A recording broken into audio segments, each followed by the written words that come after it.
University మంచి భవిష్యత్తు కోసం తెలుగు విద్యార్థులు ఇష్టపడే యూనివర్సిటీ. కాల్ 9059052378 9059052379.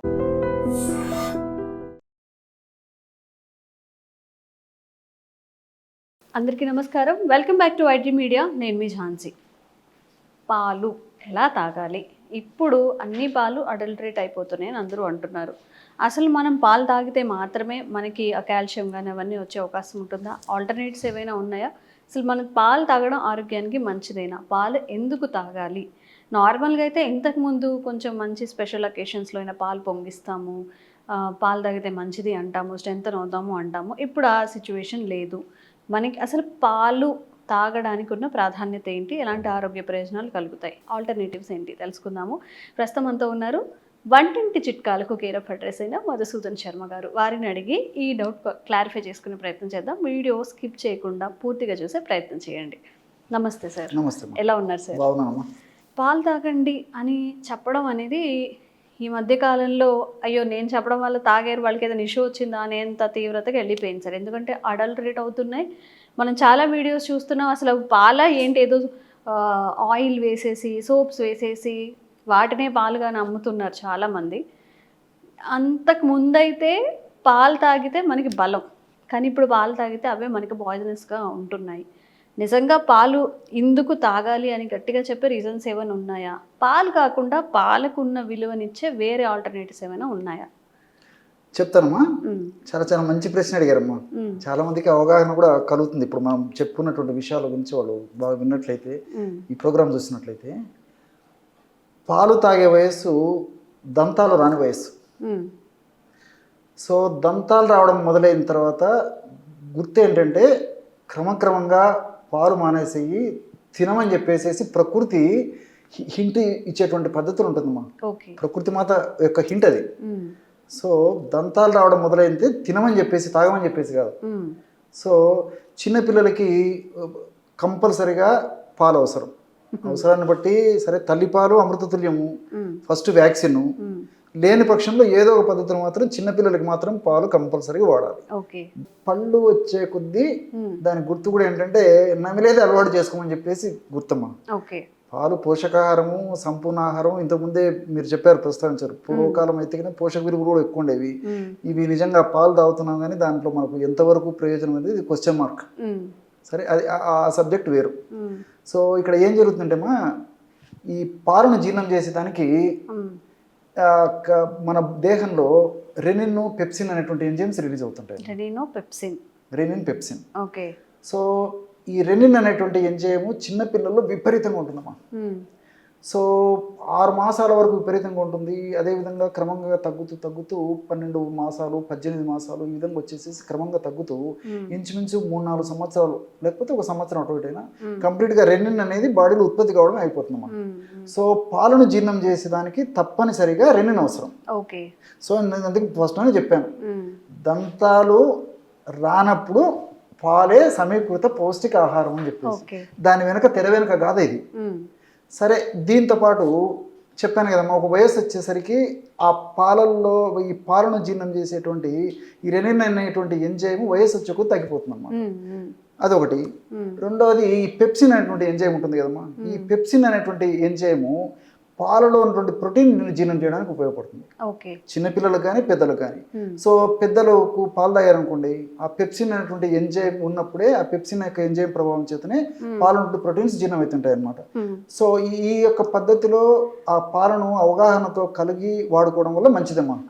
పూర్తి నిషిద్ధం అని చెప్పను, కానీ పాలే కంప్లీట్గా ఆహారం, పాలకు ప్రత్యామ్నాయం ఏది లేదని చెప్పేదానికి కూడా అవకాశం లేవు ఏమా. సో పాలైతే మంచిదే. మీరు అన్నట్టు గేదెకు మంచి ఫీడింగ్ జరిగేసేసి మంచి పాలు దొరికేసేసి తీసుకోగలిగితే దానివల్ల లాభాలు కూడా ఉన్నాయమ్మా, తీసేయడానికి లేదు. సో ఇలాంటి యొక్క పాలను ఏదైతే ఇప్పుడు ప్రస్తుత పరిస్థితులు దొరుకుతున్నాయో ఇలాంటి యొక్క పాల వల్ల చెప్తే కదమ్మా, చిన్నపిల్లలకైతే చాలా అవసరము. వయస్సు వచ్చే కొద్దీ క్రమక్రమంగా పాలను మార్పించేసి గట్టి ఆహార పదార్థాలు పెట్టాలమ్మా. ఇదొకటి. రెండవది, ఈ పాలలో సహజంగా సమాజంలో ఒక విధమైన అభిప్రాయం ఏంటంటే పాలలో కాల్షియం ఎక్కువ ఉందని చెప్పేసి, తర్వాత ఈ ప్రోటీన్ ఎక్కువ ఉందని చెప్పేసి, అన్ని రకాల పోషక విలువలు ఉన్నాయని చెప్పేసి ఉంది. అది కొంతవరకు వాస్తవం. కానీ అంతకంటే కూడా ప్రోటీన్స్ ఎక్కువగా ఉండి మరి మా తర్వాత పాలలో ఫైబర్ ఉండదు. ఫైబర్ కూడా బాగా ఎక్కువగా ఉండేసేసి కాల్షియం ఎక్కువ ఉన్నటువంటి పదార్థాలు కూడా అనేకం ఉన్నాయమ్మా. ఓకే. దాంట్లో నువ్వుల్లో ప్రోటీన్ అవును, మనం 25% చెప్పుకున్నాం. ఒక వీడియోలో తెల్ల నువ్వులు ఏదైనా పర్లేదు, మన నల్ల నువ్వులు మొత్తం మీద ప్రోటీన్ పర్సెంటేజ్ ఎక్కువ ఉంటుంది. సో పాలల్లో పర్సెంటేజ్ కంటే కూడా ప్రోటీన్ పర్సెంటేజ్ కూడా దీంట్లో ఎక్కువ ఉంటుంది. 25% నువ్వుల్లో ప్రోటీన్ ఉంటుంది. అదేవిధంగా ఫైబర్ కూడా దాదాపు 15% వరకు కూడా ఫైబర్ ఉంటుంది. సో పాలలో ఫైబర్ లేదు. సో వయస్సు పెరిగే కొద్దీ ఎదిగే కొద్దీ ఫైబర్ ఉన్నటువంటి ఆహారం చాలా చాలా అవసరం అమ్మా. ముందు ముందు భవిష్యత్తులో అనేక రకాలైన దీర్ఘకాల వ్యాధులు రాకుండా ఉండాలన్నా ఫైబర్ పాత్ర ఎంత ఉంది. మంచి మంచి బ్యాక్టీరియా వృద్ధి చెందాలన్నా ప్రేవుల్లో, సో గుడ్ బ్యాక్టీరియా బాగా ఉత్పత్తి చేసేసి దానివల్ల జబ్బులు రాకుండా ఉండాలనగా ఈ ఫైబర్ చాలా అవసరం. కాబట్టి ఈ చిన్న పిల్లలకి ఏం జరుగుతుందంటేమా, ఈ నేను చెప్పినటువంటి పద్ధతిలో ఆ చిన్నపిల్లలకి పాలు వాడుకోవడం వల్ల ఏం జరుగుతుందంటే ఈ యొక్క ప్రభావం చేత ఈ యొక్క పాలు చిన్నపిల్లల్లో గుడ్ బ్యాక్టీరియా డెవలప్ చేసేదానికి ఉపయోగపడుతుంది. సో కంపల్సరిగా 6 మాసాల వరకు 100కి 100% నిక్కచ్చిగా చిన్నపిల్లలకి, ముఖ్యంగా తల్లిపాలు అలవాటు చేసినటువంటి పిల్లలమ్మా భవిష్యత్తులో షుగర్ త్వరగా రావడం కానీ, తర్వాత కొంచెం భయంకరమైనటువంటి జబ్బులు రాకుండా ఉండేది కానీ, తర్వాత ఊబకాయం లాంటి సమస్యలు రాకుండా ఉండేది కానీ ఇది చాలా ఉపయోగపడుతుందని చెప్పేసి ప్రపంచవ్యాప్తంగా జరిగినటువంటి అనేక పరిశోధనలు కూడా రుజువు చేస్తున్నాయమ్మా. సో దీని కాన్సెప్ట్ ఏమంటే, చిన్నపిల్లలకి తల్లిపాలు ఇవ్వడం వల్ల ప్రేగుల్లో మంచి బ్యాక్టీరియా బాగా వృద్ధి చెంది చెడు బ్యాక్టీరియా ఆల్మోస్ట్ నిల్ చేసేటువంటి పరిస్థితి ఏర్పడుతుంది. కాబట్టి పిల్లలకు వేసేటువంటి పునాదే అదేమ్మా. అందుకే ప్రపంచంలో అత్యుత్తమైనటువంటి ఈ యొక్క వ్యాక్సిన్ ఏదైతే ఉందని అనుకుంటామో అది మాతృక్షీరం అని చెప్పేసి నేను చెప్తుంటానమ్మా. కొన్ని వీడియోస్లో కూడా చెప్పడం జరిగింది. సో మాతృక్షీరం అనేది first vaccine in the world to the child. So ఎప్పుడైతే గట్ బ్యాక్టీరియాను అద్భుతంగా మనం డెవలప్ చేసామో, సో న్యాచురల్గా అటువంటి పిల్లలకి అజీర్ణ సమస్యలు రావు, తర్వాత హార్మోనల్ ఇంబ్యాలెన్సెస్ రావు, తర్వాత వెయిట్ ప్రాబ్లమ్స్ కానీ, షుగర్ ప్రాబ్లమ్స్ కానీ, బీపీ ప్రాబ్లమ్స్ కానీ, కొత్త జబ్బులు ఈ రోజు కూడా లేని కూడా రేపు కొత్త వస్తున్నాయమ్మా. సో అవి కానీ ఆ జబ్బులు రాకుండా ఉంటాయి. వ్యాధి నిరోధక శక్తి పెరిగేటువంటి పరిస్థితి ఏర్పడుతుంది. గుండె జబ్బులు రావు. అదేవిధంగా వయసు వచ్చే కొద్ది మెమరీ లాస్, తర్వాత ఈ పార్కిన్సన్స్ సమస్యలు ఇలాంటివి కూడా కలుగుతుంటాయమ్మా. ఆల్జిమర్స్ అని చెప్పేసి అలాంటి జబ్బులు రాకుండా ఉండేందుకు కూడా తల్లి మొదట పిల్లవాళ్ళకి వేసేటువంటి పునాది మాది. అందుకే అంత నేను నొక్కి చెప్పడం జరుగుతుంది. సో కాబట్టి అంటే పాలు మంచిదే.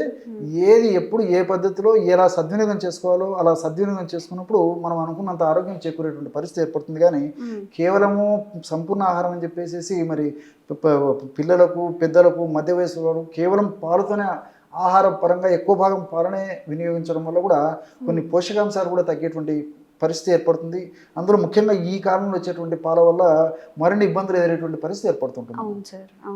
అట్లేమా ఈ ఎదుగుదల వయస్సులో పిల్లలకు కంపల్సరిగా పాలు ఇవ్వకపోయినా నేను చెప్పినట్లు ఈ నువ్వుల్లో కాల్షియం ఎక్కువ ఉంటుంది.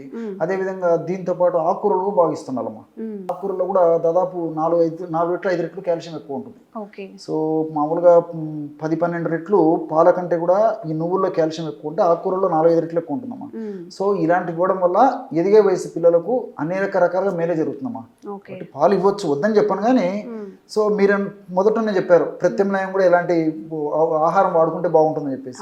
సో ఇలాంటివి బాగా నువ్వులు లడ్డు తీసుకోవడం కానీ, లేకపోతే ఆకుకూరలు ఎక్కువ తీసుకోవడం వల్ల మరి అంతకంటే కూడా బాడీకి కాల్షియం ఎక్కువ ఉంటుంది. దానివల్ల మరి ఎముక బలం ఉంటుంది, వ్యాధి నిరోధక శక్తి బాగా పెరిగిపోతుంది, ఇతర అనారోగ్య రుగ్మతలు ఆరోగ్యపరమైన సమస్యలు రాకుండా ఉంటాయి, మల్టిపుల్ బెనిఫిట్స్ ఉంటాయి. కాబట్టి మరి అవసరాన్ని బట్టి పాలు వాడుకుంటూ నేను చెప్పినటువంటి పద్ధతులు వాడుకోవడం మంచిదమ్మా. ఓకే, ఒక ఆల్టర్నేట్ అని చెప్పుకోవచ్చు. నిజంగా చాలా మోసాలు చూస్తున్నాం బయట మిల్క్కి సంబంధించి.